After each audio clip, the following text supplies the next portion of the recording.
هنبدأ كلامنا بالصلاة على النبي، وبيبدأ بواحد من الهوبت واسمه بيلبو، وبيكتب قصة حياته اللي كانت مملة وفجأة بقت حياة تستحق أن تذكر. وبدأت من مكان اسمه مدينة ديل، وكانت مميزة بأسواقها اللي ما كانتش موجودة في أي مدينة خالص. والمكان ده بقى كان موجود قدام بوابة أعظم مملكة في الأرض، وهي مملكة إيريبور، وملكها اسمه ثورور ملك الأقزام، وكان عنده ابن واحد اسمه ثيرين. وكانت مدينة أسطورية، يعني مدينة لو شافتها العين تشك انها في حلم. وثروات المدينة دي كانت موجودة في أرضها زي الأحجار الكريمة اللي بيطلعوها من الأرض، وغير كميات الذهب اللا متناهية لدرجة انهم اعتقدوا انهم عايشين على أنهار من الذهب، وكانوا بيطلعوا كل ما هو غني من أرضهم، لحد ما في يوم من الأيام واحد وهو بيحفر اكتشف حاجة ليها بريق مختلف شوية، ودي كانت بالنسبة لهم قلب الجبل. والملك سماه الحجر الأركيني وعملوا رمز لنفسه وبقت جوهرة الملك، واعتبر بقى ان ده إشارة بحقية حكمه. ومن بعدها كل العشائر بتاعة الأقزام وغير الأقزام أقسم بالولاء للملك ده. وكمان كان من ضمن اللي أقسموا بالولاء كان ملك الجن ثراندويل. لكن زي ما انا بقول لكم دايما الحلو ما بيدومش، وعشان يعني ما اكونش كئيب الوحش برضه ما بيدومش، يعني في ايام كده وفي ايام كده، لكن هو الحلو هنا ما دامش. وفي يوم من الايام ظهر تنين اسمه سموج وحرق المدينه ودمر كل اللي كان بيقابله، وده لان التنين بتحب الذهب وبتتوجه ناحيته، وكميه الذهب اللي في المدينه بتاعت إيريبور دي كانت كفايه انها تغري التنين يتحرك من مكانه ويحتل المدينه. والملك راح بسرعه خد الحجر الاركيني اللي هو كان اهم حاجه بالنسبه له، والتنين دخل المدينه وقتل كل اللي ظهر في وشه. والملك لما حاول يهرب منه وقع، والحجر الاركيني وقع منه في بحر الذهب اللي التنين بدأ يعوم فيه. والامير ثيرين خد ابوه ثرور وطلع بسرعه، وبكده مدينه إيريبور انتهت، لان التنين هيحمي الذهب طول ما هو عايش. والجن وصلوا عشان يساعدوهم، لكن الوقت كان فات لانهم شافوا الاقزام بتهرب من المدينه خلاص. وطبعا يعني ملكهم امرهم يرجعوا تاني عشان مش مستعدين ان هم يضحوا بعشيرتهم يعني قدام قوه التنين كده. وبكده اقزام إيريبور اتحولوا من امه بتصنع المجد لامه ذليله ملهاش وطن. وبسبب اللي سمعتوه ده بقى هتبدا من هنا مغامرة بيلبو. وكان عامل حفلة وعازم فيها كل أصحابه، وحفيده قال له تعتقد إن جندلف الساحر هيجي؟ وجده قال له هيجي طبعا، لأنه ما بيفوتش أي حفلات. وحفيده مشي عشان يجيب طلبات، وبيلبو قعد قدام بيته وسرح شوية وبدأ يفتكر أجمل أيام حياته واللي بدأت من 60 سنة فاتت، لما دخل عليه الساحر جندلف وهو قاعد في نفس المكان، وبيلبو ما كانش عرفه وقال له صباح الخير. وجندلف قال له ده معناه إنك بتتمنى لي صباح الخير ولا هو كده شئت أم أبيت؟ المهم يعني جندلف قال له أنا بدور على حد أشاركه المغامرة بتاعتي. وبيلبو قال له مغامرة؟ لا ما اعرفش، انا مش بتاع مغامرات، وغير كده انت مين؟ فقال له انا جندلف، وجندلف دي يعني انا. وبيلبو افتكروا بانه الساحر اللي بيصنع الالعاب الناريه، وجندلف قال له كويس انك افتكرتني بحاجه. لكن بيلبو قال له برضو انا مش بتاع مغامرات، وسابه ودخل لبيته. لكن جندلف ساب علامه مضيئه على بابه ومشي. وبالليل بيلبو جهز العشاء والدنيا معاه مبسوطه، لكن الباب خبط، ولما فتحه وشاف واحد من الاقزام دخل بدون سلام ولا كلام، ودخل على الاكل على طول. وقال لي بيلبو حلو الاكل ده، يعني في منه تاني؟ فقال له اتفضل. والراجل بياكل كانه اخر يوم في عمره. والباب خبط تاني، ولما فتح شاف قزم تاني اسمه بالين، ودخل وسلم على صاحبه اللي هو كان سابقه جوه، ونطحوا بعض اللي هو يعني ده السلام بتاعهم يعني. وبعدها الباب خبط تاني وجاله الاخوين فيلي وكيلي، ودخلوا. وبعدها وصل غيرهم جيش اقزام ووراهم جندلف، وخدوا كل الاكل اللي في المخزن بتاعه، غير اللي واخد يعني قوالب الجبنه اللي شكلها حلو دي بصراحه. ويعني بيلبو بيقول له طب انت مش هتاخد سكينه الجبنه؟ فقال له لا، ما انا ما باكلش بسكينه، انا باكل على طول كده. وخدوا صناديق عصير التفاح وعملوا سفره ملهاش حل. كان نفسي اشاركهم السفره دي بس. وكان شكلهم مسخره وهم بياكلوا مع بعض وعمالين يهيصوا، وما افتكرش انهم سكتوا خالص الا هما بيشربوا بس. وده كان منظرهم بعد ما شربوا. ولما خلصوا اكل نظفوا المكان وراهم ولموا الاطباق بطريقه حلوه. وبيتهيألي اي ام نفسها في 2 من دول تربيهم عندها عشان طريقتهم وهم بيلموا الاطباق، لحد ما وصل اخر واحد في المجموعه بتاعتهم، وهو ثورين سانوف ثيرين سانوف ثرور. وانا حفظت الاسم ده بالعافيه بصراحه. وده بقى قائد الليله دي. وقال لي جندلف انا تهت مرتين وما كنتش هعرف اوصل هنا بدون العلامه اللي سبتها على الباب. وجندلف عرفهم على بعض وبدا يقول لبيلبو هم محتاجينه في ايه، وايه انه هيروح معاهم لمدينه إيريبور اللي على قمه الجبل الوحيد في العالم. وده عشان المفروض ان في نبوءه بتقول ان دي المره الوحيده اللي الاقزام هيعرفوا يدخلوا فيها مدينتهم ويحرروها من التنين. وطبعا هيدخلوا المدينه بالمفتاح اللي جندلف سلمه لثيرين ده، لان ده مدخل سري. وكانوا محتاجين بيلبو بقى عشان ايه؟ هو هوبت، والهوبت معروفين بانهم حراميه شاطرين. ومعنى حراميه شاطرين يعني كانوا هيدوا له مهمه انه هيسرق لهم الحجر الاركيني من جنب التنين اللي مش متاكدين هو لسه عايش ولا مات. والنبوءه اللي معاهم كان فيها كلام مكتوب، لكن محدش هيعرف يقراه غير ملك الجن. وسلموا بيلبو عقد يمضيه، وكمان ورقه فيها ترتيبات الجنازه بتاعته. والعقد بيقول انهم هيسلموا 14% من الفلوس اللي هياخدوها، وكمان بيقول ان محدش هيكون مسؤول عن حاجه هتحصل له، زي اي جروح هتتصاب بيها او نزع في الاحشاء او حرق الجلد وواحد قال له كده اصل التنين ممكن يسيحك في غمضة عين، فاغمى عليه ولما فاق رفض يروح معاهم. وجاندالف قال له دي مغامرة جميلة ولو حبيت تبدأ معانا هيكون عندك قصص تحكيها بعد كده، واللي متأكد منه انك لو رجعت عايش مش هتكون نفس الشخص اللي قاعد معانا دلوقتي. ده لو بقى. لكن بيلبو رفض برضه وناموا، ولما صحي الصبح شاف البيت فاضي وكان فرحان، لكن فجأة غير رأيه ومضى على العقد وخرج جري وطار وراهم وفضل يجري لحد ما وصل لهم في الغابة، وقال لهم انه مضى على العقد وركبوه حصان ومشيوا، وشاف واحد بيدفع لواحد تاني عشان خسر رهان. وبيلبو سأل غاندالف وهو ايه ده، فقال له اصل كلهم راهنوا على انك مش هتيجي. فسأله طب وانت راهنت على ايه؟ فبص له كده ووصل له سرة من النقود وقال له عمري ما شكيت فيه. وبعد رحلة طويلة الجو ليل وخيموا، وفجأة بيلبو سمع صوت مرعب وسألهم ايه ده، وفي واحد منهم قال له دول الأوروكس او في مسمى تاني قاطعي الرقاب، بيخوفوه بقى. وفضلوا حفلوا عليه لحد ما خافوا وضحكوا، لكن ثورين قال لهم انتوا شايفين ان الغارات الليلية من الأوروكس دي مضحكة؟ وبدأ يحكي لهم عن قصته مع الأوركس، وهي بعد ما التنين استولى على مملكة الأقزام الملك ثرور حاول يستردها تاني، لكن الأوركس وقفوا في طريقهم وكانوا تحت قيادة قائدهم اللي اسمه أوزج المدنس، اللي أقسم إنه يمحي عرق الأقزام، اللي هو تحس إنه هتلر قوي في نفسه. وكانت بدايته بدأ براس الملك ثرور، والأمير ثرين اللي هو أبو ثورين بقى من المفقودين واللي ما يعرفوش بقى هو ميت ولا محبوس، وبكده الأقزام بقت بدون قائد.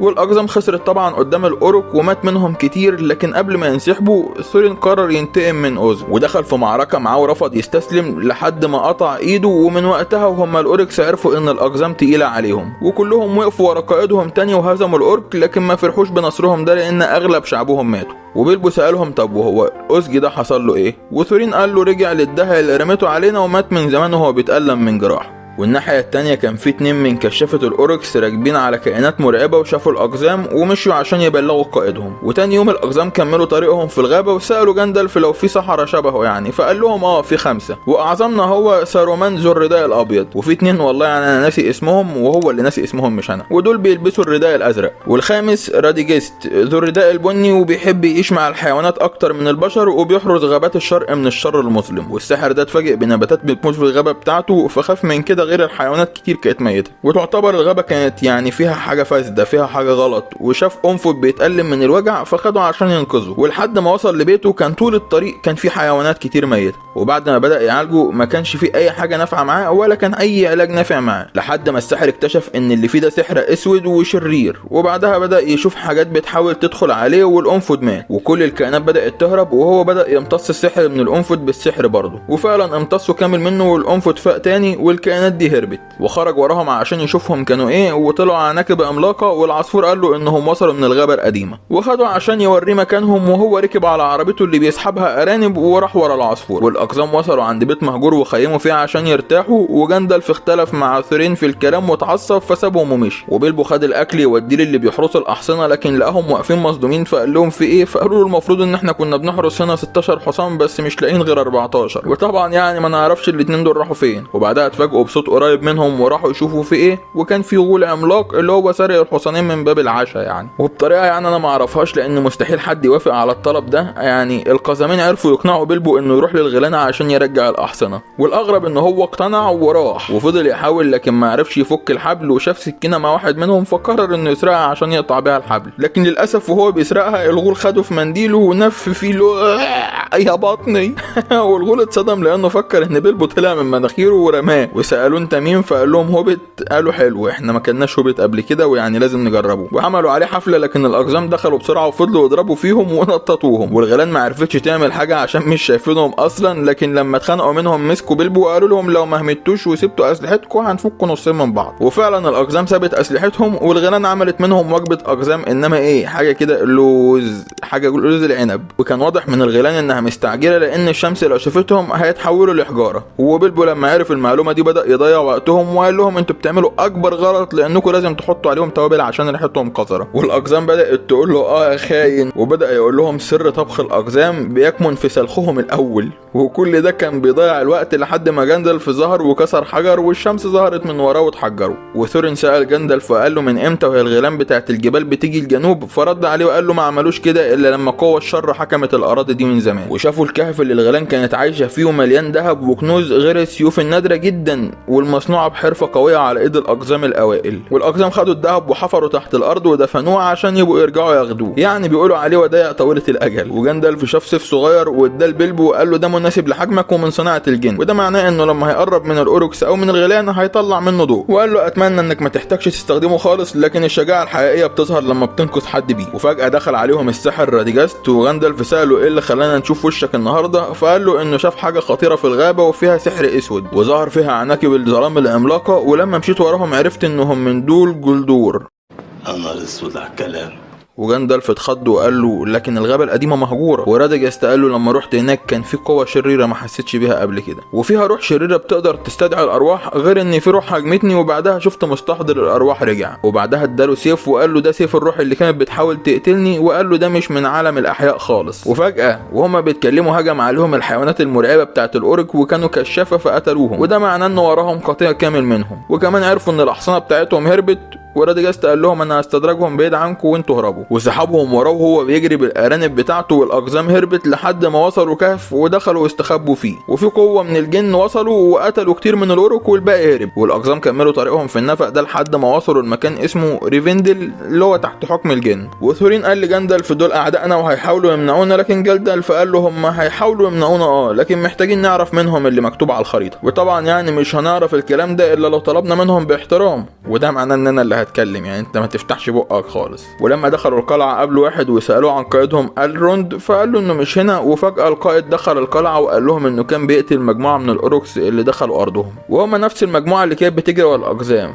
وكان مستغرب لان الاوروكس طبيعي يعني ما بتكونش موجوده في الارض دي. وجاندالف قال له لانهم كانوا بيجروا ورانا. وبعدها لورد ارلوند رحب بثورين وعزمهم على الاكل اللي كله عباره عن خضار لان الجن نباتيين طبعا، والاقزام ما كانش عاجبها الاكل ده. وبالليل طلبوا منه يقرا الخريطه لان ناس قليله اللي هتقدر تقرا الكلام ده، ولما مسكها قال لهم دي لغه الاقزام القديمه وكانوا بيكتبوا بلغه القمر، وده معناه ان الكتابه دي ما بتظهرش غير تحت ضوء القمر وفي نفس اليوم اللي اتكتبت فيه. ومن حسن حظهم انهم في نفس اليوم. وقال لهم القدر شكله هو اللي بعتكم عندي، وهم عندهم اعتقاد ان النبوءه هي اللي بتيسر امورهم، ولما الشمس تشارك اخر اشعه ليها هتنور مكان مفتاح البوابه، غير كده مش هيعرفوا مكان المفتاح. وفعلا لما ضوء القمر نزل على الورقه بدا يظهر فيها كلام، وهو واقف بجوار الحجر الرمادي عندما يغني الطير، وده لان الناس دي خايفه من زعل التنين عشان ما يهجمش على حد تاني. ولما الجن عرف انهم عاوزين يوصلوا للجبل قال لهم ان في ناس كتير مش عاوزاكم توصلوا. والاورك وصلوا لقائدهم اوزج اللي كان عنده كائن بيفوق باقي الكائنات دي رعب، وطبعا يعني اوزج ده اللي ثورين كان عنده اعتقاد انه قتله. وخدموا وقالوا له ان الاقزام هربوا منهم، فقتل اللي كان مسؤول عن الطلعه دي وامر الكائنات بتاعته تجهز نفسها لانه عاوز راس الاقزام، وكمان قال لهم يعملوا مكافأة للي هيقتلهم. والاقزام قاعدين بياكلوا، في واحد منهم عجل ونص كده ومش راحم، وصاحبه قال له ايش قضي، واول ما مسكها العجل بقى تقيل وبقى يعني ايه خلاص كان ناقصه الحته دي والكرسي يتكسر، وفعلا الكرسي خده واتكسر. وارنولد خد جاندالف عشان يقابل دي اللي اسمها لورين وكمان يقابل سارومان، وقالوا له انت فكرت اللي بتعمله ده هيعدي بدون ما حد يلاحظه؟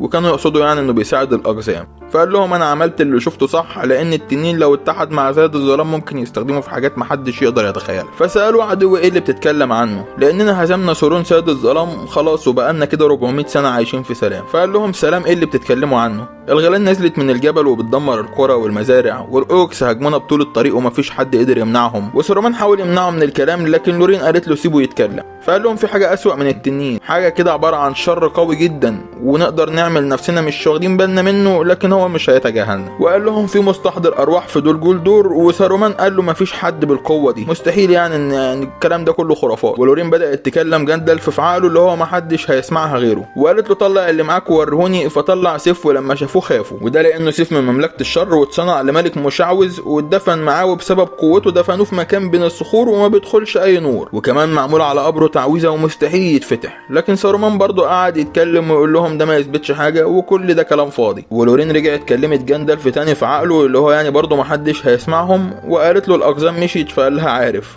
فبصت له كده وضحكت له قالت له صايع. وفي نفس الوقت في واحد وصل وقال الاقزام هربت، وبعدها كلمت جاندالف لوحدهم وقالت له انت صح لانك بتساعد الاقزام، ولغز السيف ده لازم يتحل لان في حاجه بتتحرك في الظلام ومش عاوزيننا نشوفها لحد ما تبقى قويه. وسالته ليه خدت بيلبو معاك؟ فقال لها لاني خايف وبستمد قوتي وشجعتي منه. فقالت له ما تخافش ابدا لانك مش وحيد، ولو احتجتني في اي وقت هجيلك. وفجاه كده وهي بتكلمه اختفت من قدامه. والاقزام مكملين طريق سفرهم لحد ما طلعوا على جبال صخور، ومن حسن حظهم حظهم ان الجبال دي طلعت عمالقه حجريه وقرروا يتخانقوا مع بعض. يعني الخناقه يعني حبكت معاكم دلوقتي، كان لازم دلوقتي يعني، وهم كانوا على رجل واحد منهم وطلع عين ابوهم في الخناقه دي لحد ما عرفوا يطلعوا منها كاملين، يعني ما حدش نقص دراع، ودخلوا نفق يستخبوا وناموا فيه، والاورك وراهم بس المره دي يعني تحت قياده اوزج القائد بتاعهم بقى. وفجاه سيف بيلبو طلع ضوء، وده معناه انه قريب من الغيلان او الاوركس، وفجاه الارض تحتهم اتفتحت وكلهم وقعوا مع بعض في نفق لحد ما وصلوا لمكان مليان غيلان، وفي غيلان كتير هجمت عليهم، وكل شويه غيلان خدوا قزم ومشيوا، لكن سابوا وراهم بيلبو اللي انا ما اعرفش هم سابوه ليه وخلاص يعني. وبعدها طلع سيفه ومشي وراهم، لكن في واحد ظهر قدامه ودخلوا في معركه مع بعض، وهما الاتنين وقعوا في مكان ضلمه تحت، والغيلان خدتهم لقائدهم ابو كرش اللي بياكل عياله ده، ولما حب ينزل من على الكرسي بتاعه قتل كام واحد. دي معاناه يا ابني عشان تنزل وتطلع بس. وثورين طلع والعجل ده قال له ويل انظروا من لدينا، ثورين سنوف ثرين سنوف ثرور الملك اسفل الجبل.